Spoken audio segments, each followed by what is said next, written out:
Not every monster hides in the shadows. Some wait for you to find them. Hollow Creek was just another forgotten stretch of forest until three friends went in searching for adventure. What they found was something older than the trees themselves. Something that could steal not just your life, but your very voice. Maya adjusted the straps of her backpack as she stepped out of the old SUV.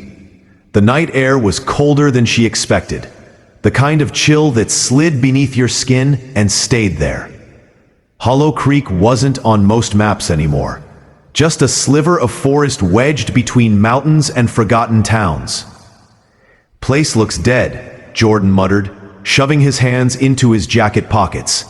He was tall, broad-shouldered, the kind of guy who always tried to look braver than he felt. Chris grinned, swinging his flashlight like it was a toy.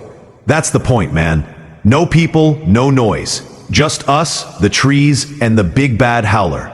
The way he said it, mocking, playful, made Maya roll her eyes. She had read about the Hollow Creek legend online. A skeletal figure, taller than any man, with glowing eyes and a voice that could mimic anyone you loved. Some said it was a spirit of the forest.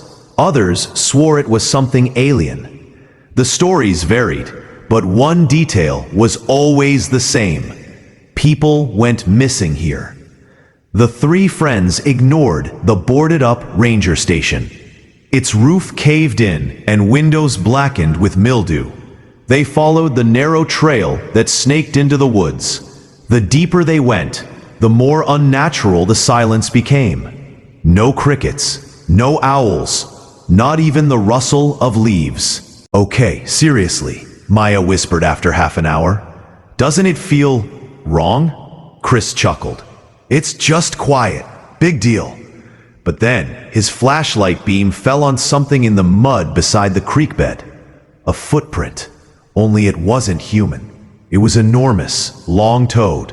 The heel sunk deep as if whatever left it weighed far more than it should.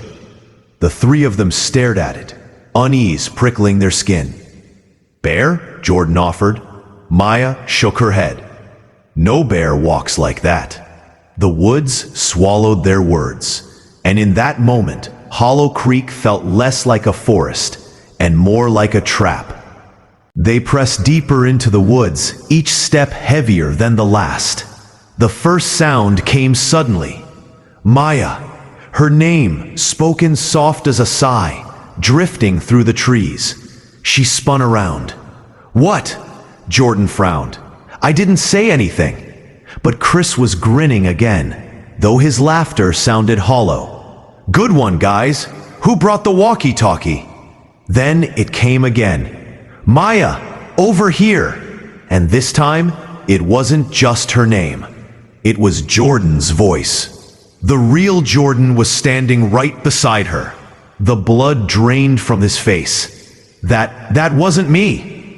They started walking faster, their beams of light slicing through the branches. Every so often the voice returned, sometimes Chris's, sometimes Maya's, sometimes even a voice Jordan hadn't heard in years. His mother, dead since he was 15. "Jordan, honey, come to me." He stopped dead in his tracks, eyes wide, tears glistening. "That's impossible." Maya grabbed his arm. "It's not her. It's this place." Something moved in the darkness then. A tall, thin shadow that slipped between the trees. Its limbs bent wrong. Too long, too sharp. The flashlight beams never caught it directly. Only flashes, an elbow, a hand, a face stretched into a grin too wide. The friends huddled together. And then, the forest itself seemed to breathe. Maya, Chris, Jordan, all three names whispered at once, in perfect mimicry. Their blood ran cold. Chris broke first. "Nope, I'm done. I'm not staying out here." He bolted down the trail, his flashlight bouncing wildly. "Chris, wait!" Maya shouted, chasing after him. But Jordan grabbed her arm. "Let him go," Jordan hissed. "We'll find him at the car." but they didn't. A scream cut through the woods, high and sharp, ending in a wet, bone-snapping sound. Then, silence.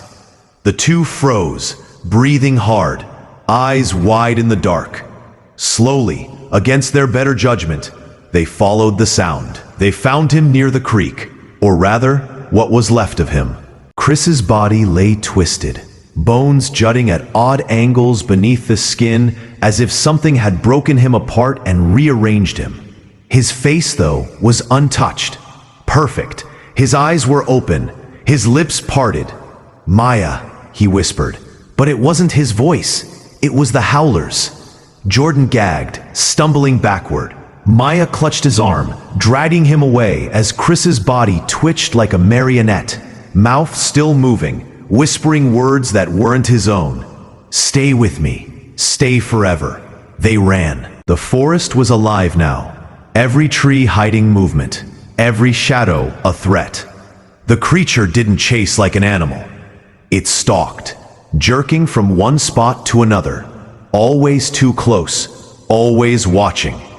Every time they thought they'd lost it, it appeared again, just ahead, or behind, or crouched low to the ground like a spider. Maya's lungs burned. Jordan's face was pale, his breath ragged. "This way," he gasped, pointing toward a narrow path. But the path only led them back to the creek. The water glistened black under the moonlight, running fast. And then the voices began again. Jordan's voice, Maya's voice, even Chris's voice, calling them from the dark. "Over here! Come closer! Help me!" The Howler emerged from the trees at last, and this time the flashlights caught it full. It was impossibly tall, its body skeletal, skin stretched too thin over bone. Its arms were too long, ending in clawed fingers that scraped the ground.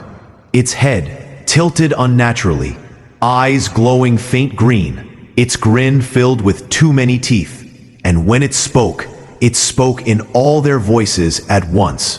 "Maya, Jordan, stay." It lunged. With no other choice, they threw themselves into the creek. The icy current seized them, dragging them downstream, as the Howler crouched at the water's edge, its glowing eyes fixed on them, grinning as they vanished into the dark. They stumbled out miles downstream, half frozen, scraped raw by rocks. They didn't speak at first, couldn't. Locals found them the next morning, huddled together on the roadside.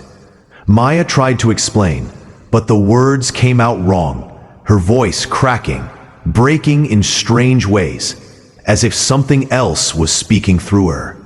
Jordan wouldn't talk at all. When he finally did, it wasn't always his own voice. Sometimes it was Chris's. Sometimes it was Maya's voice when she hadn't spoken. The authorities called it trauma, hallucinations, shock. But those who live near Hollow Creek know better. Because at night, if you walk near the water's edge, you can hear them. Three voices, Maya's, Chris's, and Jordan's, drifting through the trees, begging for help. Some say the Howler keeps their voices, storing them like trophies.